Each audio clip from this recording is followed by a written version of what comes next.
Mr. Broughman. Can't call him chief. Are you still chief after you retired chief? No, Like that task. like the thought, but no. I think you carry the title forever. In some parts, indeed.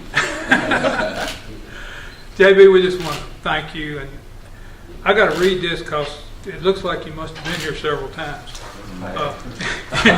In recognition and appreciation for 36 years of dedicated service to the City of Covington Police Department, from 1979 to 1983, and then from 1985 to 2017, and Chief of Police and City Manager from 2012 to 2016, and Police Chief from 2003 to 2017.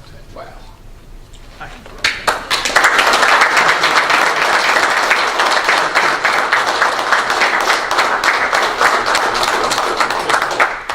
May I speak? Yes, you can. I really didn't want to do anything like this, but it is important to speak to those who mean so much to me, and many of them are standing back here right now. We've been through some tough times together and been through some good ones. And I know that there was within this group, within this corps of officers, a strong cadre of people to continue to lead and protect the citizens of this community. Gentleman that's helping be a consultant, I do believe, Kenny Lane, said something to me a long time. In fact, she taught me a lot in reference to many of the things that you have seen. And one of the things he told me one after one midnight shift when we were together, which this is what these folks do, is they are the leaders of the city until such time and such place as somebody can get here. They're going to make decisions that are going to have real deep positive consequences for everybody. But they're going to do that before anybody else gets there. And to them, I do hold a high regard and will continue to always watch your professionalism. Had a chance to speak to the interim chief for a few moments. Read with a great deal of interest her biography that you had in the paper, and was very pleased to see someone with such experience and accreditation and tenure to come and to be a part of this department. And I really loved what she said, to build upon a good department. And so I am very wholeheartedly in support in reference to where she might be and what she would like to do. I need to make sure that people understand that my move at this time and place was directed by personal scenarios. Mr. Douglas has been very good to me.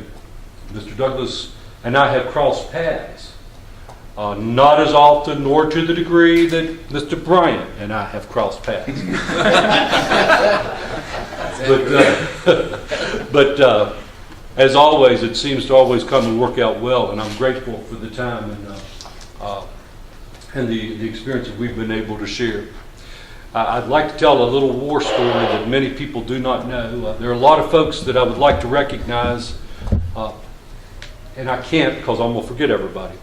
So I will tell you that up front. But I used to get to sit right there where he gets to sit. Now, I don't know if this has ever happened to him, but every now and then when I go in the wrong direction, Gail would kick me. and if she wasn't kicking me, Elizabeth would kick me. Susan never got a chance. By then I'd already learned. And what I am pointing out here is that I have been fortunate in the time frames that I've been here, starting with Don Lee and making my way through, to have been surrounded by good people and good leaders. And even when I took over his tenure as city manager, the leaders in the county reached out, and that was really wonderful. But it is people that make this work. I've been there at 3 o'clock in the morning when it is a terrible scenario and people are hurting, and here comes a rescue squad. And all of a sudden, things start to get better. I've been here when the smoke is coming up, and I've been pounding on the door, and I've said, it's too hot to be out here. And here comes the fire department. It's people, volunteers, that sacrifice, that make this such a great place to be and to live.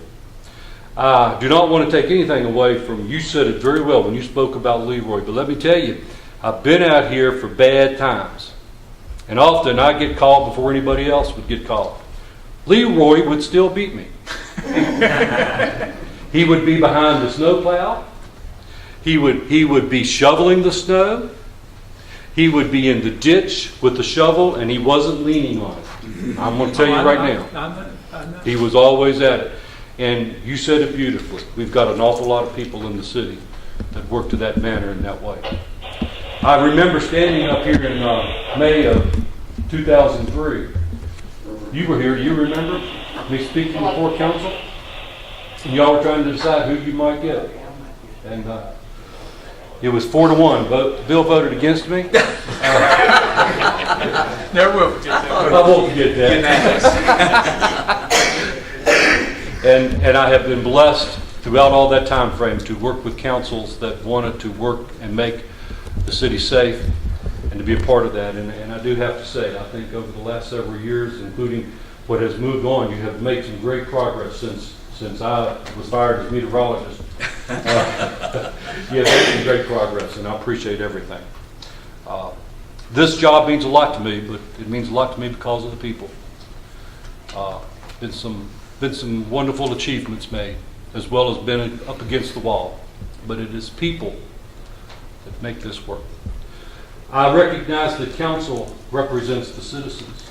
So I come to you now to ask that you thank the citizens in your districts for me for giving me the opportunity to be a part of this city in several different ways. Thank you very much. Appreciate it.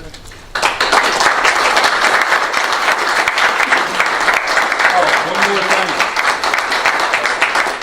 I've got to show this. I love your plaque, okay? I love your plaque. This was hand created at the I'm not sure who started the creation, but it has Sergeant Clark. Well, it is beautiful, Sergeant Clark. I know she's the one that did it, and she is the creative mind behind it.